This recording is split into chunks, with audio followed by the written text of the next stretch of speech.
بيبدأ المسلسل مع خريطة لعالم لا مثيل له مليء بالجزر المنتشرة وسط البحار الواسعة، والعالم ده يبقى عالم القراصنة المليء بالغموض الذي لا يمكن لعقل أن يتخيله، اللي بيحكموا القراصنة وفقا وفقط لقوانينهم الخاصة. وبتبدأ الحكاية من 22 سنة قبل أحداث قصتنا في مدينة لوك تاون، مع جارب نائب الأدميرال وهو بيلقي خطاب عن وباء القراصنة اللي نشروا الفوضى عبر البحار الأربعة على مدار السنوات اللي فاتت، وإن جنود البحرية خلال الفترة دي كلها بيحاولوا القضاء عليهم لاستعادة الأمن والأمان مرة أخرى. وخلال مهمتهم قبضوا على ملك القراصنة جولد روجر، أكتر المطلوبين في العالم حيا أو ميتا، اللي سيتم إعدامه حالا أمام الجميع عشان يكون عبرة لكل من تسول له نفسه أن يتبع خطاه. جولد روجر طبعا ما كانش مهتم بالكلام ده، بل بالعكس كان بيتريق على كلام جار، لأنه بإعدامه هيطلع جيل جديد من القراصنة أقوى بكتير جدا وبمراحل من الجيل الموجود حاليا. وفعلا قبل تنفيذ حكم الإعدام بدأ الكل يسأله عن مكان كنوزه مخبئة فين، فبدأ يضحك وقال لهم إن الكنز بالنسبة له كان الثروة والشهرة والقوة والحرية، فحرروا نفسكم وانطلقوا للبحار الأربعة، واللي يقدر يوصل لكنز الأول هيكون من نصيبه، لا وكمان لقبي هيكون من نصيبه. الكل فرح طبعا وهتف باسمه، وده اللي أغضب نائب الأدميرال، فادى أمر بإعدامه حالا، وبالفعل تم إعدامه أمام الجميع. ودي اللحظة اللي انتشرت فيها الفوضى، وحرفيا المدينة كلها جريت على البحر بحثا عن كنز جولد روجر. ومن هنا العالم اتغير للأبد، ونشأ عصر القراصنة العظيم الباحث عن كنز الوان بي. وبتمر 22 سنة وبنطلع على مركب حزينة يتيمة وحيدة في البحر، حالها حرفيا يصعب على الكاب. ولوفي بيحكي لنا عن شانكس صديقه القرصان اللي كان بيحكي له دايما عن مغامراته في البحار الأربعة، وده معناه ان البحر بيناديه من طفولته، وحان الوقت لتلبية النداء وبدء رحلة البحث عن الوان بيس، وان كل اللي محتاجه طاقم بس من 10 افراد بجانب طائر الدودو صديقه المقرب، اللي كان فعلا مقرب لدرجة ان سابه وطار اول ما سمع العبث اللي هو بيحكي فيه ده. لكن لوفي شايف ان اللي الطائر عمله ده تمرد على الكابتن بتاعه، مستحيل يقبل بيه في الطاقم اللي هيجمعه ان شاء الله. وطبعا المركب الخردة دي ما استحملتش وبدأت تغرق، فقام فض السمك من البرميل وداخل جواه، وفضل جوه البرميل بعد ما المركب غرقت عايم في بحر الغدر في انتظار الوصول لشط الندال. لكنه بيوصل عند سفينة قراصنة بتهاجم سفينة تانية وسط الأزرق الشرقي، وقائدة السفينة دي تبقى الفيدا المطلوبة حية أو ميتة مقابل 5 مليون بيري. وبالفعل بيستولوا على السفينة وبتبدأ تستجوب الطاقم عن مكان رورونوا وزورو، فواحد منهم قال لها انه طلع على جزيرة سكسس بيطارد قرصان هناك من اللي موجودين معاه في الليست، فقالت له انت شايفني مندوبة مبيعات قدامك؟ يعني ده انا الفيدا، انا اكيد موجودة على قمة الليستة بتاعته. فقال لها للأسف انت مش موجودة اصلا على الليستة بتاعته، فتعصبت وقامت قتلاه، وقالت لكوبي نظف المكان، فاستجاب لامرها طبعا بسرعة على الرغم انه كان كاره لده. وبالليل وهو بينظف سمع صوت في البرميل وبيلاقي لوفي خارج منه، فجري بسرعة وكان خايف طبعا ان لوفي يقتله، لكنه قال له اهدى ما تخافش مش هقتلك ولا حاجة، وقام يدور على حاجة ياكلها. لكن كوبي قال له ان الفيدا مش بتديله الا البواقي بس، والنهارده ما كانش فيه بواقي. واول ما عرف ان الفيدا قرصانة اتبسط جدا، لانها يعني زميلة في المهنة بقى وكده يعني. اما كوبي فما كانش مقتنع ان لوفي اصلا قرصان من الاساس، لان القراصنة عبارة عن قتلة وحسالة، اما انت يعني فمش باين عليك الكلام ده. فلوفي قال له انه مش كلهم قتلة وحسالة زي ما انت فاكر، وبكده يبقى انت لسه ما قابلتش قراصنة حقيقيين. وبيرجع بالزمن لورا 10 سنين في قرية الطواحين، وهو بيعد الايام في انتظار وصول صديقه القرصان شانكس. وبالفعل بيوصل، ولوفي بيحاول انه ينضم للطاقم بتاعه، لكنه كالعادة بيرفض لان البحر مش مكان مناسب للاطفال. واعتقد يعني ان العلامات اللي في وشي دي تثبت لك الكلام ده. لكنه بعد شوية بيلاقي لوفي طالع على الشراع وماسك سكينة وقام غارزها في وشه، وده علشان يثبت له انه كبر بالفعل وما عادش طفل وينفع يبقى قرصان. كوب استغرب اللي هو ليه اصلا في حد عاقل يتمنى انه يبقى قرصان. فلوفي قال له لان افضل حاجة في العالم هي انك تبقى قرصان، معاك طاقم مخلص ورياح وبحر حواليك في كل مكان ونسوان، وافضل حاجتين هما الحرية والمغامرة، وانك ما تعرفش اصلا ايه اللي مستنيك قدام. لكن طبعا دي ما كانتش تجربة كوبي مع الفيدا اللي كانت بتعامل الطاقم بتاعها زي الاسرة، وان ما حدش بيخرج عن طوعها اصلا وبيظل على قيد الحياة. فلوفي قال له انه مش ناوي يعمل زيها كده مع الطاقم بتاعه خلال رحلته للوان بيس. قام كوبي اتنفض من مكانه لان القراصنة كلهم حرفيا بيدوروا عليه ومحدش منهم قدر يوصل، وخصوصا انه ورا الجراند لاين اللي مفيش قرصان في وعيه يقدر يروحوا بسبب وحوش البحار اللي بتحرسه هناك. لكن لوفي شايف ان ده افضل بكتير جدا، علشان على الاقل يعني المغامرة يبقى لها طعم، وكمان يبقى في قصص يقدر يحكيها كقرصان من القراصنة. وهنا كوبي اخده على زورق من زوارق النجاة علشان يهربه قبل ما الفيدا تصحى وتضمه للطاقم بتاعها او تقتله. لكن لوفي العبيط خبط الساري بالمجداف اللي معاه وصح الطاقم كله بما فيهم الفيدا نفسها، وكوبي كان خايف منها جدا، لكن لوفي ما كانش خايف وقال لها انا مانكي دي لوفي، ما تنسيش الاسم ده لاني هكون في يوم من الايام ملك القراصنة. الكل ضحك طبعا وهتف باسمها انها اقوى قرصانة في الازرق الشرقي ما عدا كوبي اللي هددته انه يقول زيهم، لكن لوفي قال لها انه مش هيقول لانه شايفك لئيمة وقاسية. كوبي جاب ورا وقال لها والله ما حصل، ده كداب ابن كدابة، لكنها ما استنتوش يكمل كلامه وكانت هتقتله، لكن لوفي انقذه بسرعة وده اللي خلاها تغضب اكتر. فحاولت تاني اكتر من مره، لكن لوفي كان مرن في حركته بشكل غير عادي، فواحد من الطاقم ضربه برصاصه لكنها دخلت جواه وردت تاني في اللي ضربها وقتلت. الكل طبعا خاف منه، حتى الفيدا نفسها اللي لما حاولت تضربه تاني اكتشفت انه عباره عن كائن مطاطي، فتعصبت اكتر وقررت تقتل كوبي لان هو اللي جابه على السفينه هنا من البدايه. فقام لوفي مادد ايده بعيد ومديها القبضه القاضيه ورماها في البحر واستولى على السفينه بتاعتها بالطاقم كامل. وبنطلع سوا على جزيره سكسس مع رورو نوا زورو اللي كان بيولع له شمعتين على روح 2 عزاز عليه في نفس اللحظه اللي بيظهر فيها مستر 7 ممثل منظمه باروك ووركس اللي عاوزاه ينال شرف الانضمام ليها علشان تستغل مهاراته وتوظفها، لكن زورو رفض طبعا لانه مش بيشتغل لحساب حد وان كمان المنظمه هي اللي تتشرف بانضمامه مش العكس. فحذره انه رفضه للانضمام معناه خساره حياته، وبالفعل طلع سيوفه علشان يقتله، لكن زورو كانت مهاراته اعلى بكتير جدا منه لدرجه انه خلى كل 3.5 منه في حته. وفي اللحظه دي كوبي ولوفي كانوا في المركب بعد ما سابوا السفينه تغرق وسالوا انت ازاي بتتمدد كده، فبدا يكمل له الحكايه لما شانكس كان بيخيط له الجرح وبيقول له انه مش كل جرح يخليك راجل، لازم الجرح ده يكون وراه قصه انت بتحكيها، والا فالجرح نفسه هيكون ولا كانه موجود وبالتالي فبرضه انت لسه مش مستعد. فزعل ودخل جوه، وهناك لقى صندوق من الغنائم اللي شانكس استولى عليها خلال رحلته الاخيره، ولما فتحه لقى فاكهه من نوع غريب كده فبدا ياكل فيها لحد ما خلص. وفي اللحظه دي بيوصل قرصان للحانه هو والطاقم بتاعه بيطلبوا ويسكي لكنه بيكون خلص، وشانكس اعتذر له لانهم هم اللي خلصوه، هم بيحتفلوا واداله نص ازازه متبقي كده يخمسوا فيه، وده طبعا عصبه وقام كسرها. فشانكس جاب مكنسه وبدا يكنس الازازه اللي اتكسر على الارض ده، قام موقع باقي الكوبايات ومكسرها، اللي هو يعني بما انك بتحب تنظف فنظف بقى. والغريب انه بالفعل كمل وما اتكلمش لحد ما مشي، والكل كان عمال بيضحك وشانكس كمان بيضحك معاهم، ما عدا لوفي اللي اتضايق ان شانكس اتهان بالشكل ده، ومع ذلك ما كانش ليه اي رد فعل وما عملش اي حاجه. فقال له ان مش كل حاجه بتتحل بالعنف، ودي اهم حاجه لازم تتعلمها علشان تحافظ على الطاقم بتاعك. لكن لوفي شاف انه جبان وسابه ومشي، فمسك ايده لقاها بتتمط معاه، فاتخض طبعا لانه اكل فاكهه من فواكه الشيطان اللي كل واحده فيهم لها خاصيه معينه، ودي كانت خاصيتها تحويل الجسم العادي لجسم مطاط. وهنا لوفي سأل كوبي ايه الحاجه الوحيده في حياتك اللي نفسك تعملها ومع ذلك لسه ما عملتهاش؟ فكوبي اتردد في البدايه لكنه قال له انه كان نفسه يبقى جندي من جنود البحريه، وعلى الرغم من ان المارينز في الاساس موجودين لمحاربه القراصنه بل وكمان القضاء عليهم، الا انه لوفي شجعه وقال له يبقى لازم تحقق حلمك ده وانا كمان هساعدك على تحقيقه، وكده كده انا محتاج خريطه الجراند لاين ودي موجوده طبعا في القواعد البحريه، فاطلع بينا على اقرب قاعده بحريه دلوقتي بحيث ان انا اخد الخريطه وانت تنضم لي. وعلى الجانب الاخر من الازرق الشرقي نامي كان مغمى عليها في مركب بعد ما القراصنه هاجموا السفينه بتاعتها ونجت منهم باعجوبه هي والفلوس بتاعتها، واستنجدت بالمركب دي لكنها بتكتشف ان هي كمان مركب قراصنه، وبدل ما ينقذوها تهجموا عليها عشان يسرقوها، لكنهم اول ما بيفتحوا الصندوق بيلاقوه فاضي وانها في الاساس خدعتهم واخدت المركب بتاعتهم كمان. وبيوصل لوفي وكوبي لمدينه الاصداف فرع البحريه رقم 153، وهناك بيشوفوا بوسترات كتير لقراصنه مطلوبين، ودي الحاجه اللي ضايقت لوفي لانه مش موجود وسطهم رغم ان الفيدا العبيطه نفسها موجود. فقعدوا ياكلوا ويدرسوا الخطه بتاعتهم وازاي يقدروا يدخلوا ويخرجوا من غير ما اي حد يحس بيه. وفي اللحظه دي بيدخل زورو مع ال3.5 من السبعه للحانه اللي لوفي وكوبي كانوا قاعدين فيها، وبالصدفه نامي بتكون هي كمان موجوده في نفس الحانه، والكل طبعا بيحاولوا انه يشقطها لكنها بتختار واحد هيتيا كده، يعني مش عارف بصراحه هي شافت فيه انا مش شايف. وفي بنت صغيره كانت مجهزه كفته رز مخصوص لزورو لانها معجبه بيه وبشجاعته ومعتبراه قدوه ليه، لكنها غصب عنها خبطت في ليمبو وهي بترد على مامتها ووقعت الاكل على الارض، فداس على الاكل بتاعه وقعد يزعلها وكمان يتريق عليها وهي يعني عماله بتتأتأ وهي بتعتذر. قام زورو موطي على الارض واكل من الحته اللي هو داسها برجله وقال للبنت تسلم ايدك طعم الاكل حلو قوي، وجاب التانيه من على الارض وقال له ياكلها ويعتذر للبنت لانه وقع الاكل منها وهي جايباه. فقعد يضحك وقال له الكليشيه المعتاد بتاع انت مش عارف انت بتكلم مين؟ قال له مين يعني؟ مش شايف غير عيل بتاع بحريه عامل قصه شبه بتاعه النسوان. فقام مطلع سيفه رغم ان زورو حذره وقال له بلاش، وبالفعل اول ما هجم عليه قام مرقده في الارض بخبطه واحده بس منه. ونفس الكلام مع باقي جنود البحريه اللي حبوا ينقذوا القائد بتاعهم لكنه لبسهم الطرحه ونيمهم هم كمان جنبه. ونامي في اللحظه دي استغلت الموقف وضربت الجندي اللي واقف معاه وسحبته على جوه وبدات تقلعه هدوء. اما رورو فمسك هيليمبو ولسه هيقتله ترجاه وقال له بابا هيديك كل اللي انت عاوزه، ولما ساله ابوك مين قال له كابتن مورجان مسؤول القاعده البحريه دي بالكامل. وبالفعل اخده وطلع على كابتن مورجان اللي كان منبهر جدا من اللي عمله مع ابنه، وطبعا كان عارف ان رورو نوا زورو صياد القراصنه الاكثر رهبه في تاريخ الازرق الشرقي، وزورو كان عاوز ينجز وياخد مكافئته ويمشي مقابل 7 اللي كان موجود على قائمه المطلوبين. فمورجان قال له ما تقلقش مكافئتك كده كده انت هتاخدها، لكنك لازم تقضي اسبوع كامل مكبل في الشمس بدون اكل وشرب عقوبه الاعتداء على جنود المارين، يا اما لو عاوز تفلت من العقاب تنضم للمارينز وتبقى واحد مننا وكمان تشتغل لحساب. فاختار طبعا ال7 ايام كالمتوقع لان زورو زي ما قلنا ما بيحبش يشتغل عند حد. اما في الحانه فلوفي كان معجب جدا بزورو بس شاغل باله السيف الثالث ده يعني بتاع ايه ولا بيستخدمه ازاي،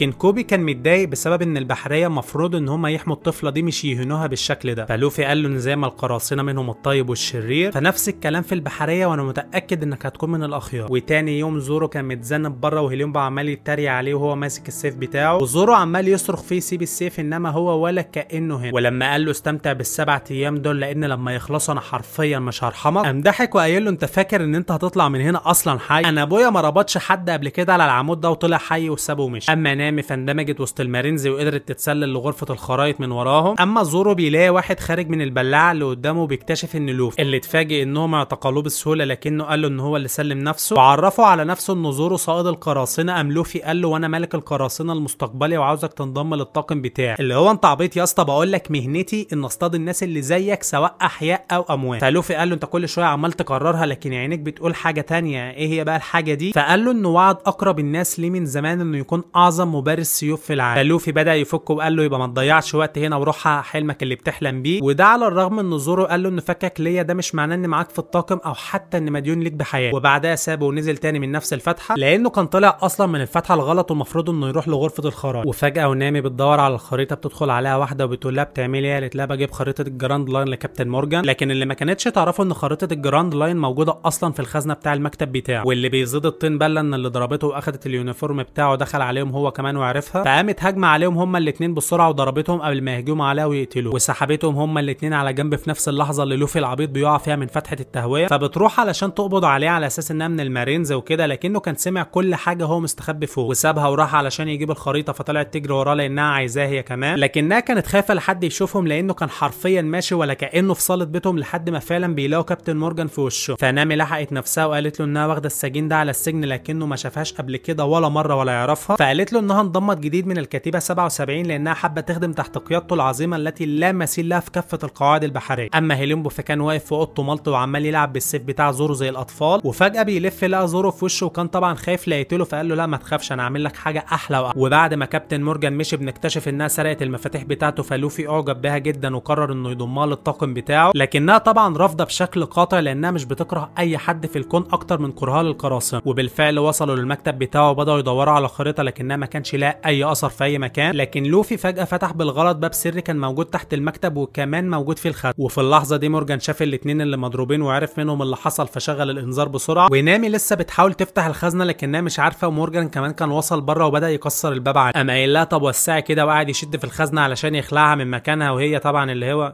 والله يا اسطى انت بتهزر. لكنها اتفاجئت ان دراعه بدا يتمط وبالفعل الخزنه طلعت في ايدهم هما الاثنين ووقعوا بيها بره. وفي اللحظه دي كل الجنود هجموا عليهم لكنهم خلصوا عليهم واحد ورا الثاني، بس للاسف عدد اكبر بكتير جدا جه واتكتروا عليهم في النهايه وكانوا بالفعل هيغلبوه. لكن فجاه بيظهر زورو وبينضم ليهم بعد ما كان هيسيبهم ويمشي، وبالفعل خلصوا على كل الجنود لكنهم بيلاقوا نفسهم في مواجهه كابتن مورجان شخصيا اللي مهاراته كانت عاليه جدا جدا لدرجه انه اتغلب عليهم هما الثلاثه بكل سهوله بالاكس اللي موجود مكان ايده. وده اللي استفز زورو فاستخدم الثلاث اسلحه واخيرا حل اللغز اللي شاغل دماغ لوفي من اول ما شاف، وبالفعل قدر انه يتغلب عليه بكل سهوله لدرجه انه كان هيقتله لكنه ما قتلوش. واخدوا الخزنه وطلعوا على السفينه، ولوفي كان مبسوط جدا انه جمع اول اتنين في الطاقم بتاعه رغم انهم لسه مش موافقين. وفجاه بيلاقوا هيليومبو جاي يقبض عليهم بعد ما زورو عمل له قصه شعر مضحكه جدا لما كان معاه في الاوضه، لكن كوبي ظهر فجاه من وراه وضربه، ولوفي قال له يلا بسرعه لان الجزيره كلها بتطاردنا دلوقتي، لكنه قال له انه مش هيجي معاه وهيستنى علشان ينضم للمارينز ويحقق حلمه. فلوفي فرح له وشجعه كمان رغم ان ده معناه انه مش هيبقوا اصدقاء بل اعداء في المستقبل. وفي اللحظه دي الخبر بيوصل لجارب نابل ادميرال فامر قائد السفينه بالاتجاه لمدينه الاصداف، ووصل برضه الباجي اللي مطلوب على راسه 15 مليون بيري اللي كان بيخطط اصلا من شهور لسرقه الخريطه دي. ولوفي بيرجع بالزمن لورا لما كان بيتدرب وكان مبسوط جدا من قواه الجديده، وبيعرف بالصدفه ان شانكس بيجهز رحلته الجديده علشان يدور على كنز الوان بي، وللاسف عرف انه المره ده هيروح هو والطاقم ومش هيرجعوا تاني، وبرضه رفضوا انه ياخدوا معاه. وده معناه ان لوفي حلمه هيضيع بعد ما شانكس يمشي لانه كان وسيلته الوحيده انه يبقى قرصان. ونامي في اللحظه دي فتحت الخزنه وبالفعل لقوا الخريطه جواها اللي لوفي ما كانش فاهم منها حاجه، يعني تحسه كده حرفيا قرصان عما تفرج، يعني قرصان عما يجيبوا قرصان ما تفهمش. فبدات نامي تشرح له الاربع بحار والجراند لاين، لكن كل ده ما كانش مهم للوفي، واللي كان همه وبس هو الوان بيس اللي نامي شايفاه مجرد اسطوره، بدليل ان حتى امراء البحار السبع ما لقوش لحد دلوقتي. وفجاه بيلاقوا دخانه حمراء كده بدات تنتشر حواليهم، ونامي وزورو اغمى عليهم فجاه. فلوفي جري بسرعه وخبى الخريطه جواها بقى قبل ما يغمى عليه هو كمان. وبعد شويه بيفوقوا هما الثلاثه بيلاقوا نفسهم محبوسين جوه صندوق وحاجتهم كلها اتاخدت منهم، لكن لوفي اطمن لانهم ما خدوش القبعه بتاعته اللي كان متمسك بها حرفيا بشكل غير طبيعي ومريب في نفس الوقت. وطبعا كانوا بيحاولوا يهربوا لان المارينز هيعدموهم اول ما يوصلوا بسبب اللي عملوه في كابتن مورجان، لكن لوفي طمنهم ان دول مش المارينز لانه قبل ما يغمى عليه شاف سفينه قراصنه. وفجاه الصندوق بيتفتح وبيلاقوا نفسهم موجودين جوه سير، والجماهير قاعده بتسقف وتعيط مش من الفرحه طبعا بل لانهم متسلسلين ومجبرين على ده. وفي اللحظه دي بيدخل باجي اللي ما كانش عاجبه الاداء، ولوفي اول ما بيشوفه بيعرفه لانه شاف له بوستر في المدينه واسمه غالبا بينكي الكلاون حاجه زي كده يعني. قال له لا انا باجي المهرج العبقري الذكي الفتى اللعوب اللي بيخطط لسرقه الخريطه من شهور، وفجاه يجي 3 نكره زيكم يسرقوها بكل سهوله. قام لوفي قايل له اتكلم بادب يا ولد، مين هذا النكر؟ انت قاعد من اسيوط يالا ولا من فين يالا؟ انا اسمي مانكي دي لوفي وهكون ملك القراصنه فما تنساش الاسم ده. باجي ضحك طبعا لانه من اكتر المطلوبين حاليا، بل وكمان الطاقم بتاعه اقوى طاقم موجود على وجه الازرق الشرقي، وان هو اللي هيلاقي الوان بيس ويبقى ملك القراصنه، واي حد هيقف قدامه حرفيا هيسحقه. في اللحظه دي زورو عرف نفسه وقال لهم ان اللي هيرمي سلاحه بس اللي هيعيش. قام باجي ضحك على كلامه ولسه هيدي الامر بقتلهم، قامت نامي اتدخلت وقالت له انا هعرض عليك حالا حاجه افضل بكتير جدا من الخريطه. وقامت ماسكه القبعه بتاعت لوفي ورمتها في الجو، فلوفي مد ايده بسرعه طبعا وباجي شافها وهي بتتمدد. اما نامي فجريت على بره ولقت المدينه بالكامل متدمره فاتصدمت من اللي شافته، فقبضوا عليها تاني وسحبوها على جوه وهي بتصرخ ليه دمرت المدينه بالشكل ده؟ فقال لها دمرت ياما اهلها مبسوطين وبيضحكوا قدامك اهو، وبعدين كفايه بقى رغي لحد كده وامر الحراس ياخدوهم على جوه. اما لوفي فهيستنى معاه علشان يدردشوا سوا شويه. وعلى الجانب الاخر في جزيره الاصداف كوبي كان انضم فعلا لجنود البحريه كمستجد، وجارب وصل للمدينه بالفعل ومورجان بلغه بكل اللي حصل، لكنه طبعا حذف الاجزاء اللي اتهان فيها وقال ايه يعني انهم هربوا اول ما شافوه قدام. اما زورو فكان بيحاول يفك نفسه، ونامي كانت ما زالت مصدومه من اللي شافته، فطلعت دبوس من معاه تحاول تفتح بيه القفل في نفس اللحظه اللي سمعوا لوفي بيصرخ فيها برضه، وده لان باجي صاحبه من اطرافه الاربعه علشان يقول له على مكان الخريطه، لكنه برضه ما كانش عاوز يقول. فاستغرب وساله انت ليه عاوزها اصلا؟ ده انت ما فيش 3 دقايق على الجراند لاين وهتبقى هنيئا مريئا لوحوش البحار الاربعه. لكن لوفي كان واثق جدا من نفسه وانه الوحيد اللي هيوصل للوان بيس وكمان هيبقى ملك القراصنه. فباجي بص على القبعه اللي هو لابسها تاني وقال له نعرف واحد كان لابس القبعه دي زمان، والواحد ده كان موجود معايا في طاقم القراصنه واحنا صغيرين وكنا اصحاب بجد لحد ما خاني بعد ما وثقت فيه، نفس اللي عمله اي حد دخل في حياتي لحد ما خلاص ما عدتش بثق في اي حد تاني. وفجاه سحب طفل من اللي كانوا قاعدين وعايز يعمل فيه زي ما بيعمل في لوفي علشان يجبره يطلع الخريطه. قام لوفي فاكك نفسه بسرعه وقال له يسيبه والا، لكنه رفض وقال له والا ايه يعني هتعمل ايه يعني؟ قام ضربه بالقبضه المطاطيه فخلع راسه من مكانها، ومع ذلك فضل عايش. لا وكمان راسه بتتكلم، وده لان باجي هو كمان اكل فاكهه من فواكه الشيطان، بس الفاكهه دي اديته قدره التقطيع لاجزاء. وفجاه ولوفي لسه بيستوعب كل ده قام ضربه ضربه وخلاه يغمى عليه. ونامي كانت لسه بتحاول تفتح القفل فدخل عليهم واحد فجاه وقال له زورو معقول انت مش فاكرني؟ ولما قال له لا بدا يضرب فيه وقال له انا اللي هوريك من العذاب الوان، تحب انهي لون فيهم؟ الباليتا كلها تحت امرك. وهنا بنعرف ان زورو قتل اخوه مقابل مليون بيري وكان ناوي يعذبه هو ونامي قبل ما باجي يخلص عليهم. فزورو قعد يستفزه ويسحبه في الكلام علشان ما ياخدش باله من نامي وتكمل فتح في القفل قبل ما يقتلهم بالفعل. وهنا نائب الادميرال بعت لكوبي يستجوبه لانه مش مصدق حوار ان ده حلم وعايز يحققه والكلام ده، وانه اكيد جاسوس مندس وسطهم علشان يسهل دخول وخروج القراصنه للقاعده البحريه. فحكى له اللي حصل من اول ما وقع اسير في ايد الفيدا لحد ما وصل لهنا. فاستغرب اللي هو طب ومستني هنا ليه ومتظاهر انك من المارينز يعني ليه ما رحتش معاهم؟ فقال له لاني مش بتظاهر ولا حاجه وفعلا ده حلمي ولوفي كمان هو اللي ساعدني اني احققه. فوافق على انضمامه وعفى عنه لانه كان صادق وما كدبش، بل وكمان هيكون المساعد الاول بتاعه في البحث عن لوفي والقضاء عليه. وبنرجع بالزمن مع لوفي وهو قاعد زعلان لان شانكس خلاص هيسافر ومش هيرجع تاني. وفجاه القرصان السمك ده دخل وعاوز بيره تاني علشان عطشان، فلوفي زعق فيه لانه سمج ومستفز فمسكه وكان عاوز يعلمه الادب، لكن فجاه بيظهر شانكس وبيقول له حاولت اقابلك ما عرفتش ونزله احسن لك. فاتريق عليه وقال له كويس انك جيت علشان تنظف ورايا بعد ما علم الواد ده الادب وربيه. قام شانكس قايل له تهين انا ممكن اعديها لك، انما تهين حد من اصدقائي فدي ما تعديه. فشاور لواحد من معاه علشان يقتله، قام اصدقاء شانكس ضاربينه بالنار وموتينه. ودارت الخناقه ما بينهم اللي طاقم شانكس كان متفوق فيها بمراحل لدرجه انهم خلصوا عليهم كلهم وما تبقاش منهم ولا واحد. لكن فجاه في نفس الوقت لوفي والقرصان السمك ده بيختفوا وبيدوروا عليهم مش بيلاقوهم في اي مكان. وبنرجع تاني للمستقبل مع لوفي وهو محبوس جوه صندوق ازاز وبيتملى عليه ميه، وباجي بيخيروا يا اما يموت يا يديله الخريطه، لكن لوفي مصر ان الطاقم بتاعه مش هيتخلى عنه وهيجي ينقذه. فضحك وقال له ان الطاقم بتاعك هرب وخانك زي شانكس بالضبط وخلاص حرفيا بقيت لوحدك، بس ما تخافش لانك لو اديتني الخريطه خليك تنضم للطاقم بتاعي وتنال شرف خدمه ملك القراصنه المستقبل. لكن طبعا لوفي اصر برضه على نفس كلامه. قام باجي فاتح عليه الميه من فوق علشان يغرق بشكل اسرع، ولوفي رجع تاني بالذاكره والقرصان السمك ده كان خاطفه وبيقول له انه نكره ومحدش هيجي ينقذه. وفجاه بيظهر وحش من وحوش البحار بيقلب المركب اللي هم فيها وكمان بيبتلع القرصان. ولوفي طبعا ما كانش بيعرف يعوم فبدا يغرق بالفعل، لكن بيظهر شانكس وبينقذه في اخر لحظه قبل ما يموت. وفجاه بيظهر وحش البحار قدام شانكس لكنه بص في عينيه وقال له يبعد عنهم، وبالفعل سمع الكلام ونزل تاني لقاع البحر. لكن للاسف في البدايه الوحش كان اكل دراع شانكس، ولوفي قعد يلوم نفسه لانه السبب في ان كل ده يحصل من البدايه. فشانكس طمنه وقال له انه ده مجرد دراع وان اهم حاجه انك على قيد الحياه دلوقتي. وكاباجي جوه عمال ينشن سكاكين على زورو اللي لسه بيستفز فيه علشان ما ياخدش باله من نامي خالص. وفي سكينه منهم جت في جنب الحبل فبدا يقطع الحبل فيها وهو بيتكلم معاه، ولسه بيلف وراه علشان يكمل لقى نامي اديته واحده سلمته لزورو اللي خنقه لحد ما اغمى عليه او مات، يعني العلم عند الله. وباجي بره عمال ينسل في الطاقيه بتاعه لوفي اللي كان بيغرق وخلاص بدا يطلع في الروح. وفجاه بتظهر نامي وبتضرب عصايتها في الازاز وبتكسره وبتنقذ لوفي من الغرق. اما زورو فكان خلص على الطاقم بتاع باجي بالكامل من قبل حتى ما يفكروا يدخلوا يدافعوا عنه. ولوفي وهو بيرجع الميه رجع معاه الخريطه من بقه وباجي طبعا شافها فاخدها. ولما زورو حاول ياخدها منه الاب يتقطع لحتت عادي جدا اللي هو طب حرفيا ده يتعمل معاه ايه؟ بل وكمان قطع نفسه لحتت اصغر بدات تلف حواليه ومتغلب عليهم بكل سهوله. فهنا لوفي وقف وقال له تحاول تغرقني ممكن اعديها لك، انما انك تهين الطاقم بتاعي فدي اللي ما تعديش. لكنه طبعا كان تهديد فارغ لان باجي اتغلب عليه هو كمان من غير حتى ما يلمسه. فهنا جت في باله فكره وهي حبس كل قطعه منه في صندوق لوحدها ويقفلوا عليه. وبالفعل عملوا معاه كده وما سابوش منه غير راس بس وكفين ايد ورجل. وقام لوفي مديله واحده بازوكه مطيره بره الخيمه اللي كانوا فيها. وبعدها حرروا اهل المدينه من تاني واستعادوا المدينه بتاعتهم من جديد وركبوا السفينه وغادروا المدينه. وطبعا الخريطه ما زالت معاهم. اما نائب الادميرال فقرر انه يعاقب كابتن مورجان بسبب فشله في حمايه قاعدته البحريه علشان يكون عبره لغيره، وانه بنفسه هيقود مهمه البحث عن القرصان ذو قبعه القش علشان يخليه عبره هو كمان. ولوفي طبعا كان خلاص اقتنع انه مش مستعد زي ما شانكس قال، لكنه لما يبقى مستعد هيجمع الطاقم بتاعه اللي هيبقى اعظم طاقم قراصنه على وجه البحار الاربعه. فشانكس اداله القبعه بتاعته اللي تعتبر اغلى حاجه في حياته وقال له ان القبعه دي بتاعتك من النهارده لحد ما تحقق حلمك وتقابلني تاني وتديها لي. وعلى المركب بنلاقي نامي بتطلع حلزونه كده من معاها بتقول لحد انها خلاص جابت له الخريطه، مع العلم ان لوفي كان عارف انها لسه اصلا لكنه وثق فيها رغم خيانتها له اكتر من مره. وبنطلع بعدها على قريه شراب من 7 سنين من بدايه احداث قصتنا. شراب اللي بتشرب طبعا يا جماعه مش اللي بتلبس. ويوسف عمال يضرب الجرس كل يوم ويقول ان القراصنه وصلوا والكل يستخبى بسرعه قبل ما ينهبوا القريه. ففعلا بيصدقوا كلهم وبيستخبوا بسرعه لكنهم ما بيلوش حد جوه ولا حاجه. واستمر في اللي بيعملوا ده يوميا لحد ما كبر في وقتنا الحالي لكن محدش طبعا بقى بيصدق. وفجاه وهم على المركب بعد ما لوفي عمل الشعار الجديد العبيط بتاعهم زورو قال لنام ان المركب جوه بتسرب. فجريت بسرعه على جوه ولقيت ان حاجتها كلها باظت ومن ضمنها الحلزونه البلوتوث اللي كانت بتتواصل من خلالها. فكله قاعد يرمي على التاني انت سيوفك اللي عملت كده، لا انت اللي لسه فاشله وسرقت مركب مع يوبا. قام لوفي قايل لهم ان ده معناه اننا هنحتاج سفينه اكبر تليق بطاقم قبعه القش. فبصوا له بصه كده اللي هو اولا احنا مش الطاقم بتاعك، وثانيا يعني حتى لو الطاقم بتاعك فاكيد مش طاقم قبعه القش. وجارب نائب الادميرال ابحر فعلا بالمركب بتاعته ومعاه المارينز المبتدئين كلهم من ضمنهم هيليمبو وكوبي اللي كان متفوق جدا في ربط الحبال لدرجه انه عدى للربطه بتاعت هيليمبو. وطبعا هيليمبو اخدها على انها اهانه ليه وانه عايز يبان انه احسن منه وكده. وفجاه بيظهر جارب قدامهم وشاف الربطه وسالهم مين اللي ربطها. قام هيليمبو قال له ان كوبي هو اللي ربطها وده على اساس انها مش كويسه وانه هيتعاقب وكده يعني، لكنها كانت ممتازه جدا لدرجه ان جارب ضمه للاداره جوه معاه. اما الحاجات الروتينيه دي فسيبها لعديم الخبره امثال سحليه ولا زلعاوي اللي واقف ده. وفي اللحظه دي وصل لوفي بالفعل هو والطاقم بتاعه لقريه سيرو اللي مشهوره جدا ببناء السفن، وبالتالي فقدامهم خيارات كتير جدا متاحه. وطبعا زقوا المركب بتاعتهم بعيد عن قريه شراب عشان لو بتوع البحريه شافوها ما يعرفوش انهم موجودين هنا. وزورو طبعا كان متضايق لان باجي ثمنه 15 مليون بيري وكان سلمه احسن ما رموه بره، لكنه نسى ان هو كمان بقى مطلوب زيه زيهم، فحتى لو مسكه ما كانش هيعرف يسلمه ولا يقبض قدامه بريايه واحده. وباجي كان لسه على الجزيره عمال يجمع اشياء حته حته وبيتوعد لوفي المطاط انه لو مسكه هيخليه لا مؤاخذه استك